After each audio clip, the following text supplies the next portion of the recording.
Welcome to the deep dive. Today, we're tackling something really practical and honestly quite empowering, I think. Those little English language mistakes that, just keep popping up. They do, don't they? Yeah, and you've sent us some fantastic sources, really packed with insights into these common errors. Right. So our mission today really is to cut through that confusion. We want to turn those insights into clear, actionable understanding for you. Exactly. Sort of a shortcut maybe to refining your English. We're definitely not here to point fingers. No, absolutely not. Think of it more like, a shared journey. Polishing your precision, boosting your confidence. Yeah. And, when you're learning a language, every stumble isn't a failure. It's actually a signpost. That's a great way to put it. It's proof you're making an effort, and it's a really valuable chance to dig in and understand the mechanics. Right. So today, we want to help you move beyond just, knowing the rules. We want you to really feel the language. I like that. Connecting these specific fixes to a broader understanding of how English actually works. Okay, I love that framing. And to do that, we've basically distilled your sources into 10 specific challenges. 10 key areas. We'll break down each one. We've got clear examples, the logic underneath, and even a few moments for you to practice along with us. Yeah, get involved. We've got quite a bit to cover, so let's unpack this. Part 1, foundational fixes, getting the basics. Right. Okay. Let's jump straight in with something that feels, almost universal for English learners, that missing S. Ah, yeah. We hear it all the time, don't we? Like, you go to school every day. It's so close, but that tiny little omission, it just signals an error straight away to a native speaker. What's the basic rule here? It's one of the very first things you notice, definitely. The core rule, it's absolutely foundational, is that with he, she, and it, in the simple present tense, the verb always takes an S. Always. Always. So it has to be, he goes to school every day. And the insight here isn't just, add an S. It's that this little S is, it's a crucial marker. Subject-verb agreement. Ah, okay. English uses this little addition, maybe unlike some other languages, to show the action is being done by a singular third person. Right.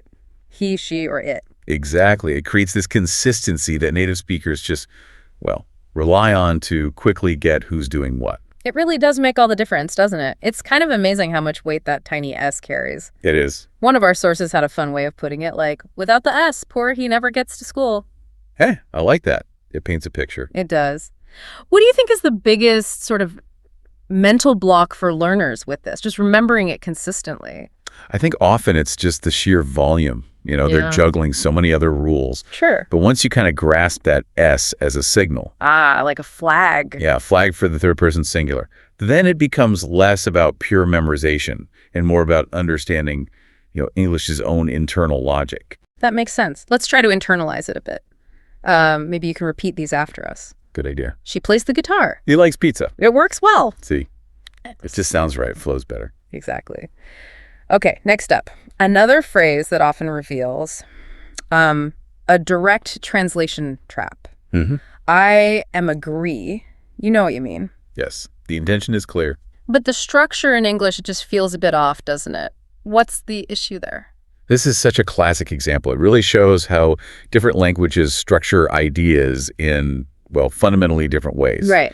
The key insight here is how English often uses these direct action verbs. Okay. Where other languages might build a state of being, using a form of to be. Ah, I see. Agree is already a verb in English. Yeah. It means to have the same opinion. So it's doing the work itself. Exactly. Adding am is just redundant. It's not needed. Okay. And it's not just about word choice. It kind of gives you a window into how English prioritizes immediate action in its structure sometimes.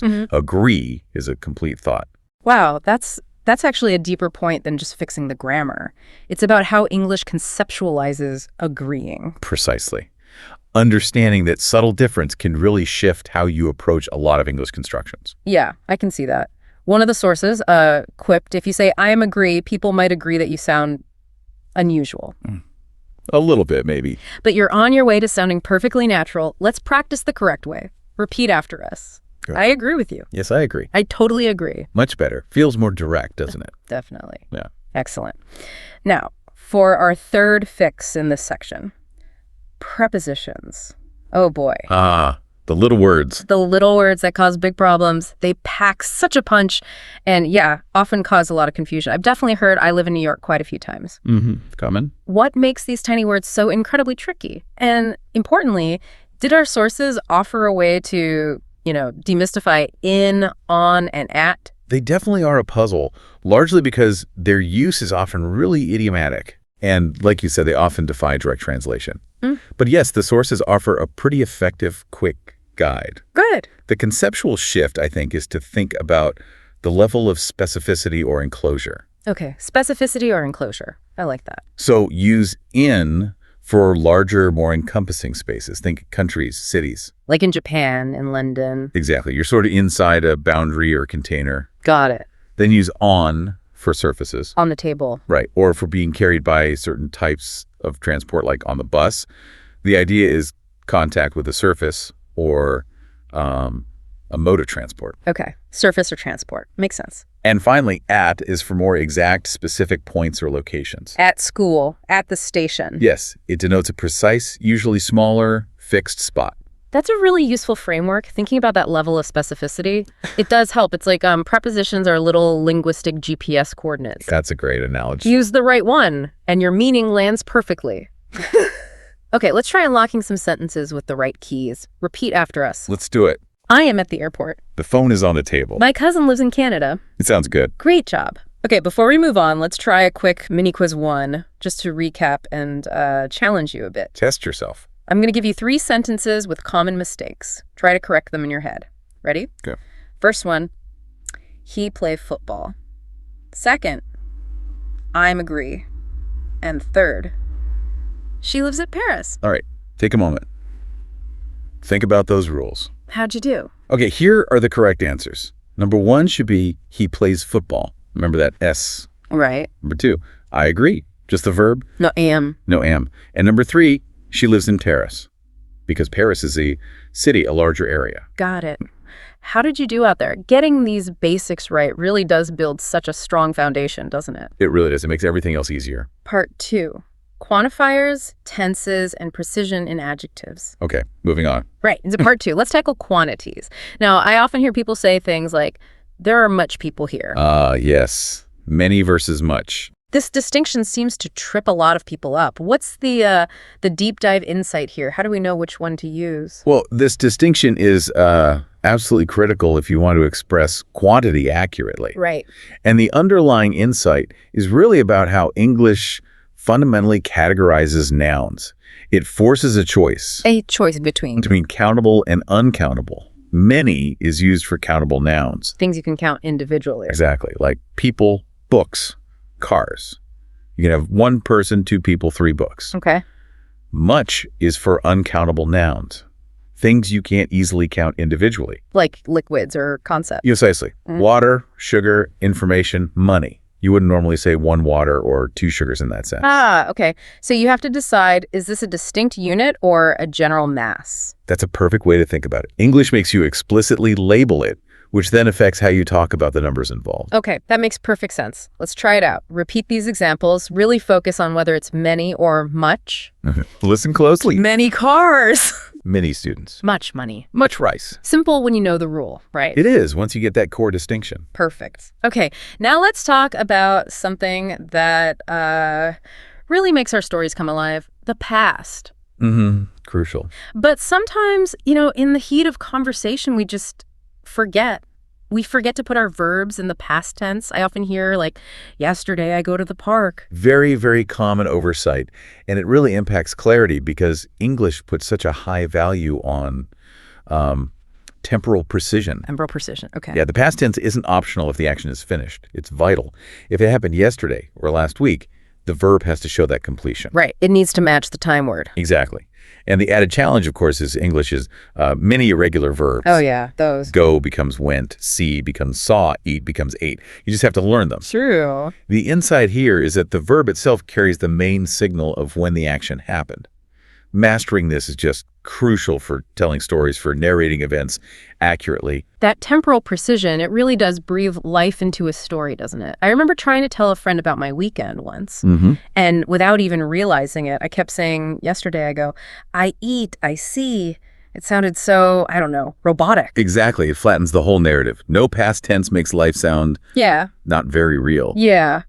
What do you think is the biggest hurdle here? Is it just memorizing all those irregulars, or is it something maybe deeper, like how learners perceive time in English? I suspect it's a bit of both. The irregular verbs are definitely a memorization job, no doubt about it. Right. But the deeper challenge might be shifting from how your native language handles tense, maybe uses adverbs or particles, to English's heavy reliance on changing the verb form itself. It demands a conscious switch in how you mark time right there in the verb. That's a fantastic point. Okay, let's practice some common past tense verbs, help solidify that temporal shift. Repeat these sentences. Listen and repeat. Last week, I saw a movie. Yesterday, I ate pasta. This morning, I woke up late. Good. Getting the rhythm of the past tense. Fantastic. Next up, let's talk about being maybe too enthusiastic sometimes. How so? Well, sometimes, in an effort to really emphasize something, we actually make it sound a little weird. For example, this cake is very much delicious. Right. Over-intensifying. This is an interesting subtle point. It's about understanding the inherent strength of certain adjectives in English. Inherent strength? Yeah. The word delicious itself is already a strong descriptive adjective. It means highly pleasant to the taste. It already implies a high degree of goodness. So it's already very good. Exactly. When something is delicious, it's already very good. Adding much before it is, well, it's redundant.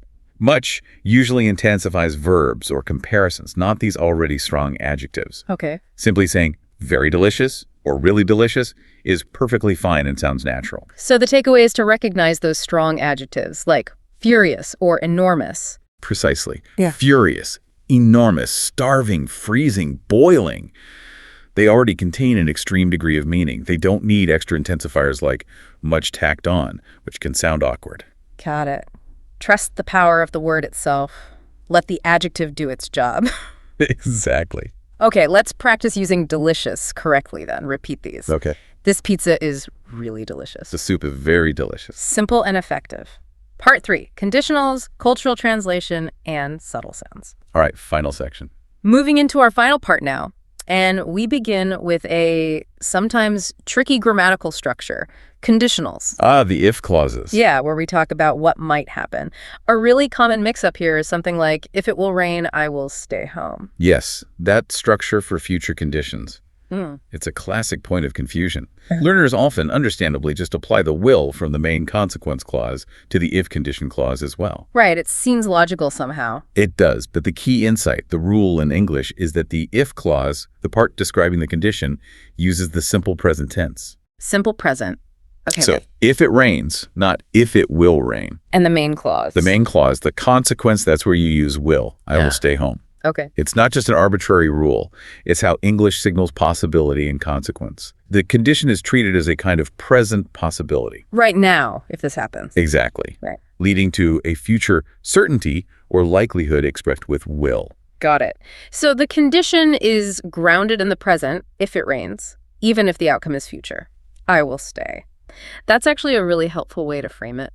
Hopefully. Let's practice this crucial structure then. Repeat after us. Let's try it.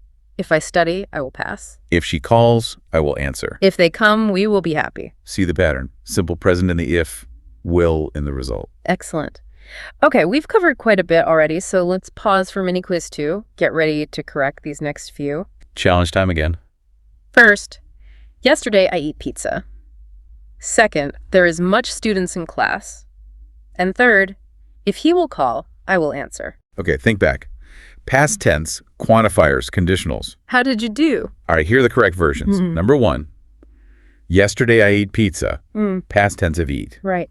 Number 2, there are many students in class. Students are countable. Many students. Got it. And number 3, if he calls, I will answer. Simple present in the if clause. Perfect. Each one you catch is a step closer, isn't it? Absolutely. It's about building that awareness, that more nuanced understanding. You're doing wondrously if you're catching these. Now let's talk about a big one that catches almost everyone, I think. The literal translation trap. Oh, yes. A major hurdle. This is when we take a phrase directly from our own language and just use it word for word in English. And it leads to things like, I have 25 years, or maybe I make a photo. Exactly. And this is such a fundamental challenge because languages aren't just, lists of words that match up. They're whole systems of thought. Right. They express ideas differently. Completely differently sometimes. The deep insight here is that fluent English often needs you to just abandon word-for-word translation. You have to embrace idiomatic expressions. Idiomatic expressions, the set phrases. Yes. So instead of, I have 25 years, English speakers say, I am 25 years old. Using to be. Right. And instead of I make a photo, it's I take a photo. Different verb entirely. Exactly. The key isn't trying to translate each word. It's learning these common idiomatic phrases as complete units. You have to recognize that the very structure of the idea changes between languages. That's a powerful distinction. It's not just learning new words. It's like embracing new thought patterns. In a way, yes. I've definitely caught myself making these exact kinds of translations before. Let's practice these common English ones. Repeat after us. Good idea. I am 30 years old. She takes a photo. Simple, once you know the standard phrase. Exactly. Learn the phrase, not the individual words in isolation. Okay, on to point 9. Let's talk about those small but mighty words that can easily get overlooked. Articles. I on the. Yes. A, an, and the. It's so common to hear something like, I bought car. The missing article? Yeah. They are small, absolutely, but they are incredibly powerful words. They're essential for clarity, for precision in English. So what's the deep insight? Why are they so important? The insight is that articles signal to your listener whether you're talking about a general thing or a specific one. General or specific. Oh, and this distinction is just. It's baked into almost every single noun phrase in English. A and an are indefinite. They talk about any one thing, often the first time you mention it, or just generally. Like a dog could be any dog. Exactly. Yeah. The is definite. It points to a specific thing that both you and your listener know about or can identify. Like the dog that we were just talking about? Precisely. Omitting them can make a sentence sound really incomplete or just confusingly vague to a native speaker. Right. So I bought a car tells us you bought some car, any car. I bought the car. Implies we both know which specific car you mean. That's a great way to explain it. They're signals of specificity. Tiny words. Huge job. They really are powerhouses for clarity. Okay, let's get these little powerhouses right. Repeat these sentences. Listen carefully. She is a teacher. He is reading a book. We went to the park. Simple examples, but they show how essential those articles are. You're doing wonderfully. Okay, finally, point 10. We arrive at the sometimes frustrating world of pronunciation peculiarities. Yeah, yes. English spelling versus sound. Exactly. English has some truly challenging words that often look nothing like they actually sound, like vegetable or comfortable. Indeed.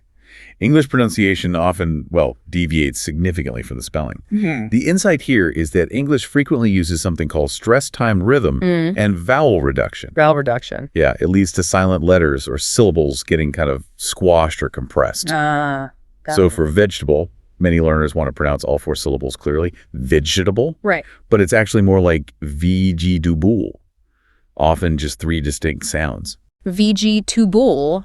Similarly, comfortable isn't really comfortable. It's more like comf-tubal. Again, reducing syllables. comf-tubal.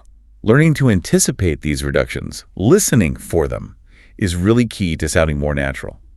Those 2 have certainly tripped me up in the past. Let's try saying them the correct way, feeling that reduction. Repeat. Okay. Vegetable. Comfortable. It feels different, doesn't it? It does. Less effort, in a way. And here's another one that always seems to surprise people. Clothes. Ah, yes. Good one. I hear a lot of people trying really hard to pronounce both the sound and the E's at the end, like clothes. That's a perfect example of English phonetics just doing its thing. Many learners pronounce it clothes, carefully separating the sounds. Yeah. But native speakers typically reduce it right down to close. Close, like ending in a Z sound. Exactly. It's almost like the sound disappears entirely and the C sound becomes voiced like a Z. It's subtle, but it's a really significant difference. It is. It comes with practice, listening, and it really helps your speech sound much more natural and fluid. Yes.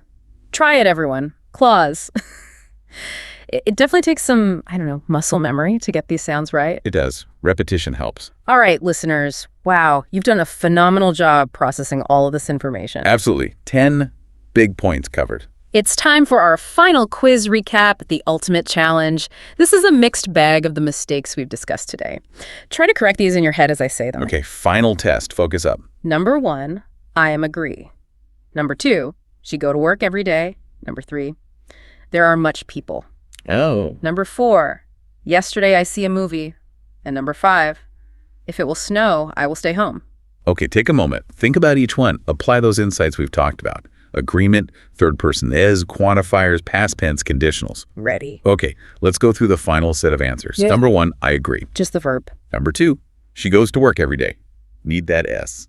Third person singular. Number 3, there are many people. People are countable. Many people. Number 4, yesterday I saw a movie. Past tense of see. Irregular verb. And number 5, if it snows, I will stay home. Simple present in the if clause. If it snows. How did you give yourself a pat on the back for every single one you got right? Yeah. It's not just about memorizing rules, is it? It's about building that awareness, shifting your understanding. And you've clearly done a lot of that in this deep dive. Absolutely. What an incredible exploration we've had today. We've really dug into 10 of the most common English language hurdles. From that tiny but vital S in the present simple, right through to those tricky pronunciation bits like claw. It's been a good journey through the nuances. It has. Unpacking how English really operates. And remember, everyone, mistakes. They're not bad. Not at all. They're genuinely the steps you take towards success in any kind of learning. Absolutely. Think of them as signposts, really, on your path to getting better. Yeah. Don't be afraid of them. Maybe even, laugh at them sometimes, learn from them, and just keep practicing. This embrace of the whole learning process, including the inevitable stumbles, that's key. It's key to continuous growth, to critical thinking, not just in language, but really in becoming well-informed about anything. That's beautifully put. And you, our listener, you're doing fantastic work just by engaging with this, by consciously trying to improve. That consistent, mindful practice, that's really where the power lies. So thank you so much for joining us on this exploration today. Yes, thanks for diving deep with us. And as you continue your journey with English, here's something to maybe mull over, a little provocative thought for you. Okay. What aspect of English, maybe one we didn't even touch on today, feels the most counterintuitive to you? And what creative ways have you personally found to try and make sense of it? Ooh, that's a great question for reflection. We can't wait to see what you discover next.